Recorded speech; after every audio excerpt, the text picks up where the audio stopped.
This is section 2.2, part A, normal distributions.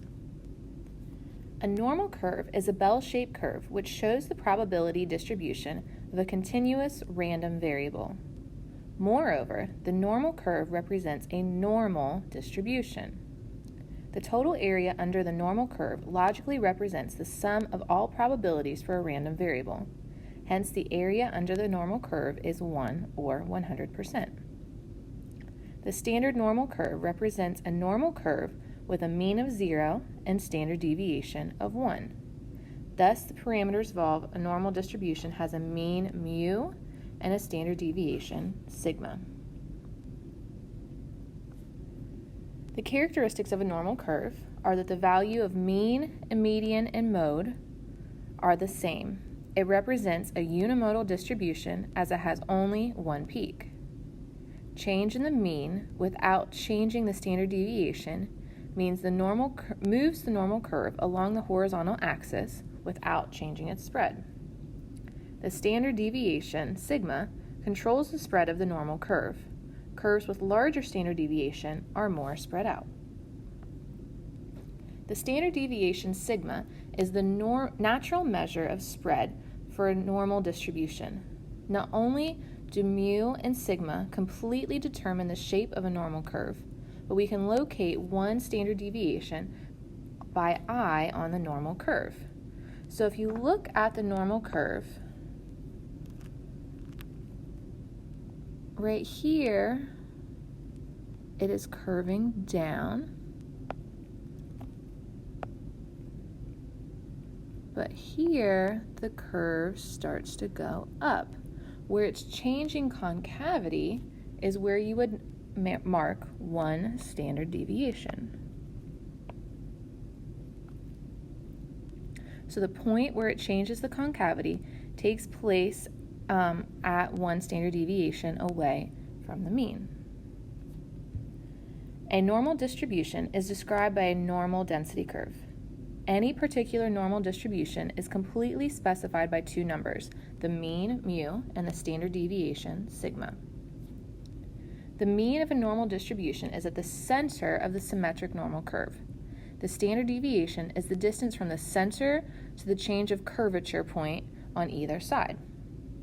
We abbreviate the normal distribution that has a mean of mu and a standard deviation of sigma as n, and then inside the parentheses you'll have your mean, comma, your standard deviation. Why are the normal distributions important?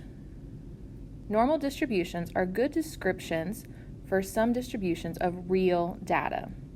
Distributions that are often close to normal include scores on tests such as the ACT or IQ, repeated careful measurements of the same quantity, so if you try to find the diameter of a tennis ball, characteristics of biological populations such as the length of crickets.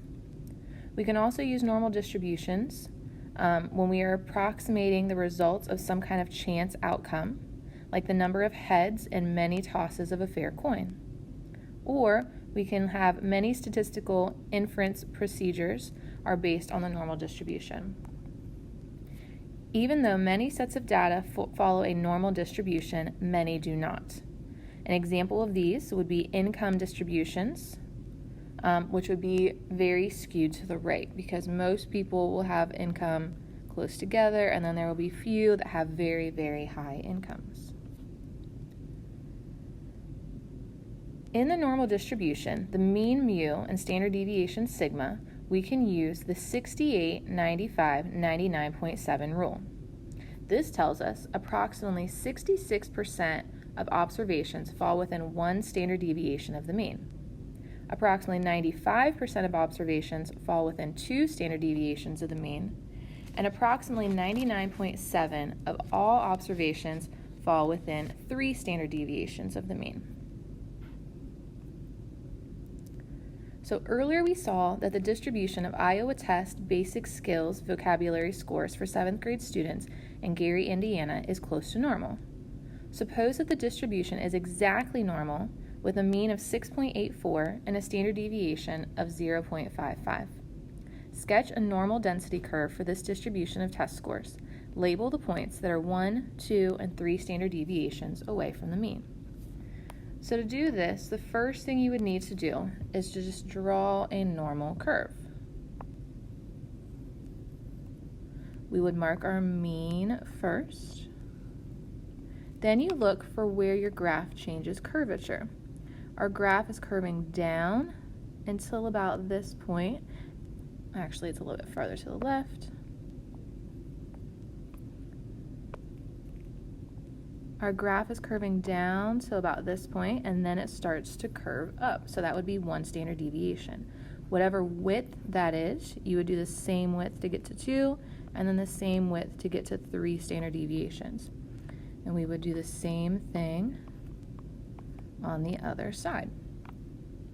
Now we know that our mean is 6.84. To get 1 standard deviation away, you would add 1.55 to the right, and you would take the mean and subtract 1.55 to the left. You would keep subtracting 1.55 as you're moving farther to the left, and as you move to the right, you keep adding 1.55.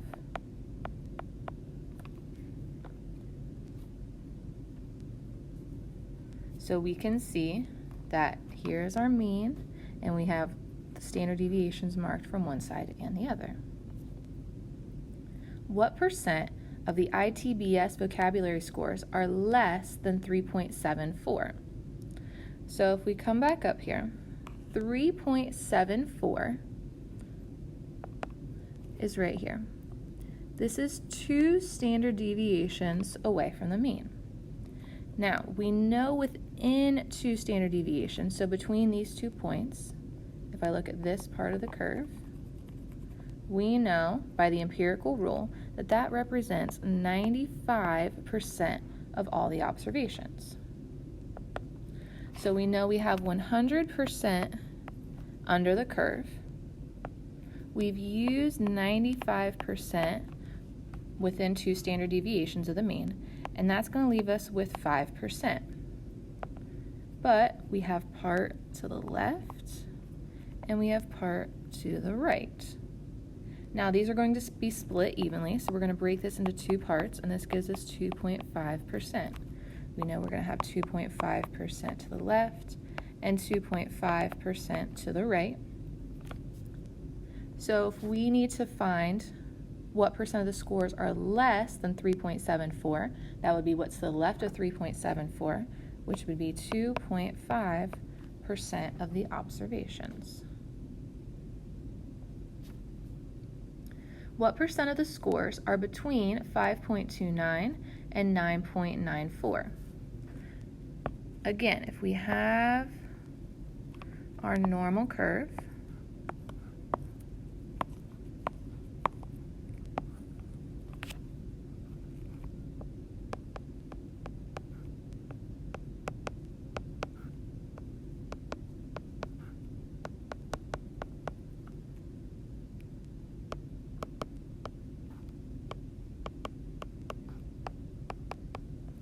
so we are looking between 5.29, which is 1 standard deviation away, and 9.94, which is 2 standard deviations away. So let's look within 2 standard deviations first. Inside the green parts, we know that is 95% of the observations. And we know within 1 standard deviation inside the red marks, we have 68%. So we need to figure out this bit that is between the red and the green. So if we've used 95% and inside the red we've used 68%, then that means we have 27% that together are those 2 yellow parts. Again, there are 2 of them, so we need to divide that by 2.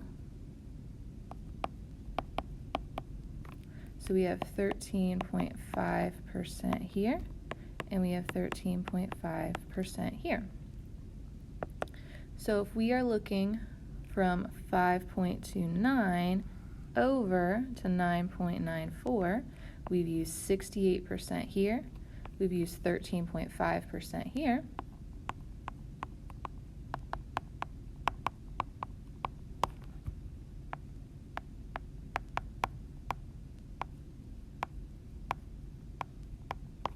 so we've used 81.5% between 5.29 and 9.94.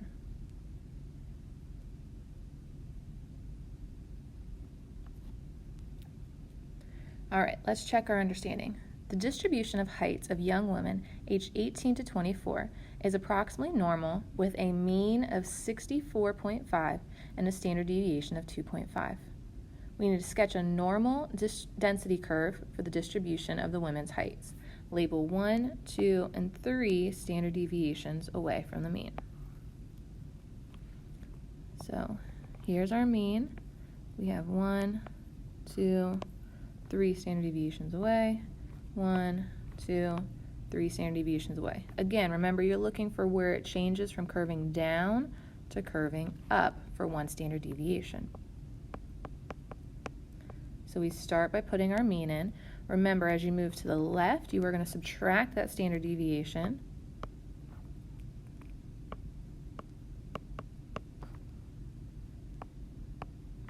And as you move to the right, you are going to add the standard deviation.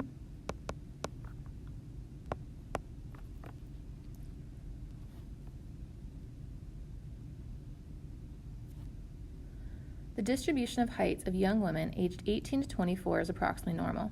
What percent of young women have heights greater than 67 inches? So again, if we draw that normal curve,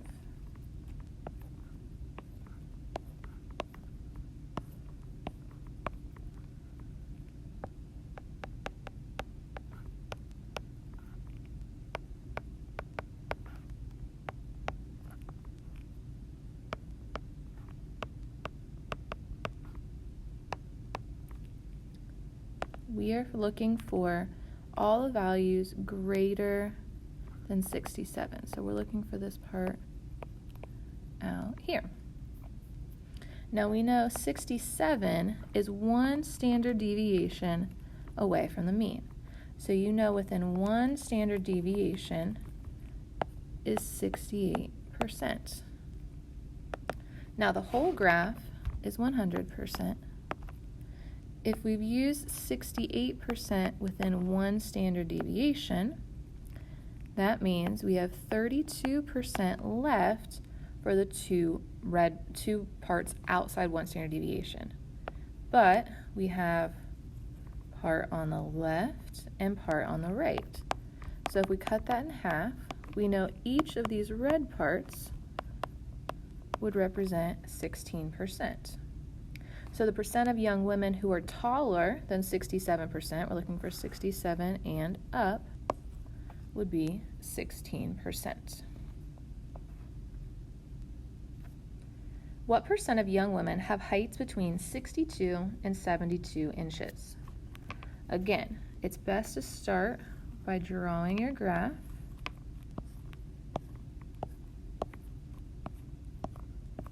So you can label where everything is.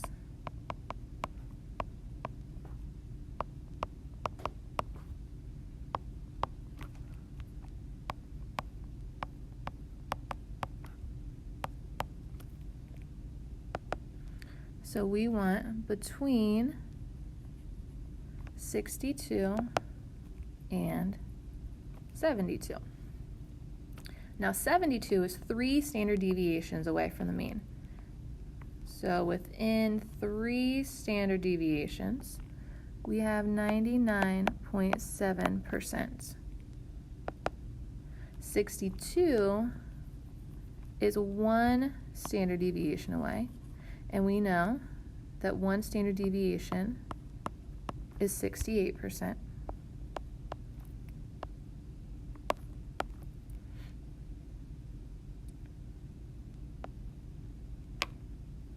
So this part out here, that is within 3 standard deviations, but outside of 1 standard deviation, first we would subtract, and we're going to get 31.7%. But we have 2 parts. We have part on the left and part on the right.